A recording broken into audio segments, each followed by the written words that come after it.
नमस्कार दोस्तों, आप सभी का स्वागत है आपके अपने YouTube channel education experience expo में। मैं हूं नीरज कुमार कैथल।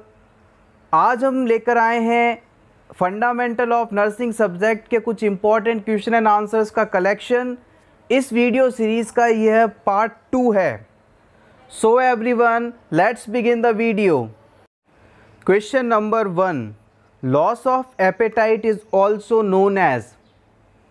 भूख का ना लगना, इस कंडीशन को किस नाम से जाना जाता है? सही जवाब है anorexia. Question number 2, which bandage is used for collar bone fracture. यदि किसी व्यक्ति में कॉलर बोन फ्रैक्चर हो जाए तो उसके लिए कौन सी बैंडेज इस्तेमाल की जाएगी? आपके ऑप्शंस हैं option A T bandage, option B figure of 8 bandage. सही जवाब है option B, figure of 8 bandage का इस्तेमाल कॉलर बोन फ्रैक्चर में किया जाता है। टी बैंडेज का उपयोग मुख्य रूप से पेरिनियम पार्ट में बैंडेजिंग के लिए किया जाता है। Question number 3, drugs that cause expulsion of gas from intestinal tract. Intestinal tract से गैस को बाहर निकालने के लिए जिस ड्रग का इस्तेमाल किया जाता है, जिस ग्रुप ऑफ ड्रग का इस्तेमाल किया जाता है, उसे हम किस नाम से जानते हैं? सही जवाब है कार्मिनेटिव्स। नेक्स्ट क्वेश्चन है, main complication of chronic inflammatory bowel disease is. Chronic inflammatory bowel disease का मेन कॉम्प्लिकेशंस क्या है? Option A haemorrhage, option B perforation. सही जवाब है परफोरेशन। यदि किसी व्यक्ति में इन्फ्लामेटरी बाउल डिजीज़ कंडीशन मौजूद है तो उसमें परफोरेशन एज अ कॉम्प्लिकेशन हो सकता है। परफोरेशन का मतलब होता है छिद्रित हो जाना, छेद हो जाना, बाउल में छेद हो जाना। हैमरेज का मतलब है ब्लीडिंग होना। क्वेश्चन नंबर 5, 1 लीटर में कितने मिलीलीटर्स होते हैं?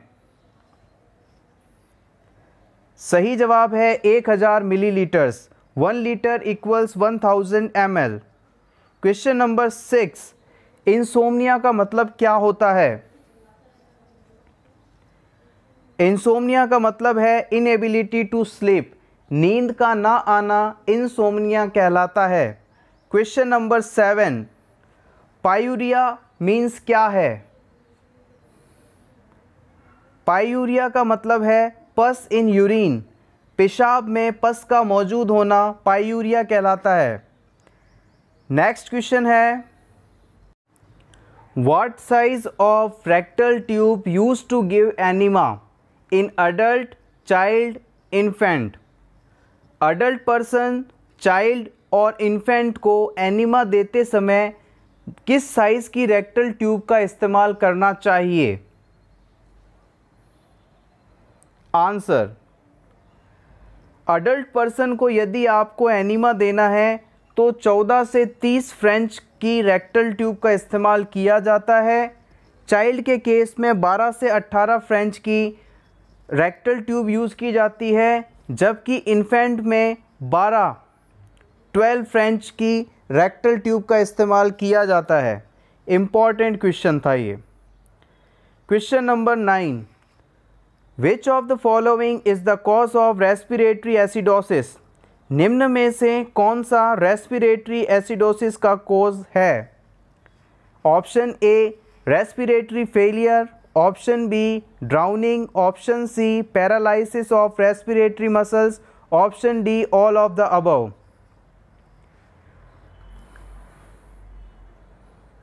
सही जवाब है option D.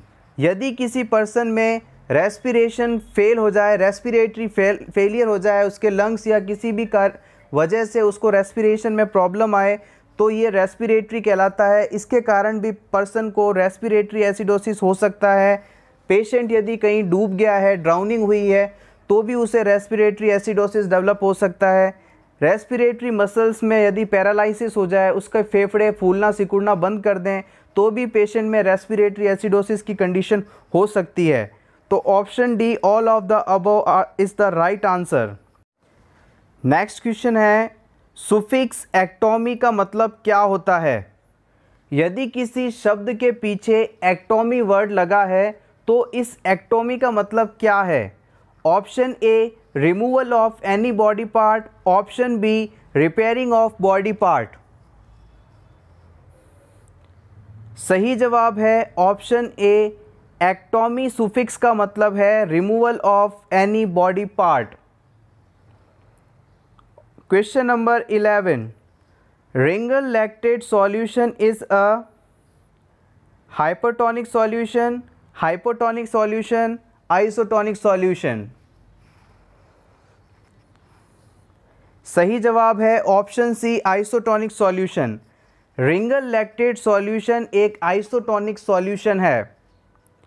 Question number 12, concentration of sodium in body more than normal is known as. यदि किसी पर्सन में सोडियम का लेवल बढ़ जाए तो इस कंडीशन को हम किस नाम से जानते हैं? Option A, hyperkalaemia, option B, hypernatraemia. सही जवाब है ऑप्शन बी, हाइपरनेट्रीमिया। अत्यधिक बढ़ा हुआ लेवल हाइपरनेट्रीमिया कहलाता है सोडियम का। हाइपरकैलीमिया का मतलब है पोटेशियम का बढ़ जाना। Question number 13,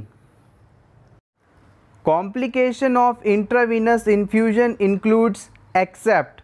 option A, circulatory overload, option B, infiltration, option C, air embolism, option D, dehydration. यदि किसी पर्सन में इंट्रावीनस इन्फ्यूजन हो रहा है, आईवी ड्रिप लग रही है, तो उसमें कौन कौन से कॉम्प्लिकेशंस देखे जाते हैं एक के अलावा? Circulatory overload, infiltration, air embolism या डिहाइड्रेशन। सही जवाब है ऑप्शन डी, डिहाइड्रेशन उस पेशेंट को नहीं हो सकता क्योंकि उसे ऑलरेडी आईवी इन्फ्यूजन दिया जा रहा है। नेक्स्ट क्वेश्चन है question number 14, the act of drawing in vapour और gas into the lungs is known as. यदि किसी पर्सन के द्वारा सांस के रास्ते से गैस या वेपर को इनहेल किया जा रहा है तो इस प्रोसेस को क्या कहेंगे? Option A, inhalation, option B, inhalation. सही जवाब है option A, inhalation. Question number 15, brown crust which are formed on teeth and lips are called. होठ पे और दांतों पर ब्राउन कलर की पपड़ी का पड़ना क्या कहलाता है? Option A, tartar, option B, sordes. सही जवाब है option B, swords.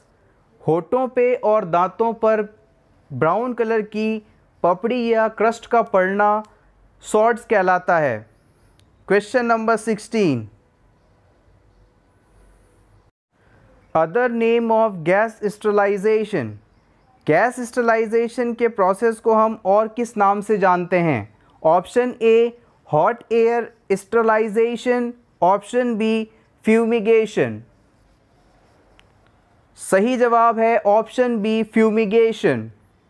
Question number 17, total cessation of breathing is called. यदि किसी व्यक्ति में ब्रीथिंग कंप्लीटली स्टॉप हो जाए तो उस कंडीशन को हम क्या कहेंगे? सही जवाब है apnoea. Apnoea means absence of breathing, complete absence of breathing. Question number 18, question number 18 में दो क्वेश्चंस हैं, lack of oxygen in blood stream called and lack of oxygen in tissue is called. Nursing competitive exams में यह question कई बार पूछा जा चुका है। इस क्वेश्चन में ज़्यादातर स्टूडेंट्स कंफ्यूज रहते हैं।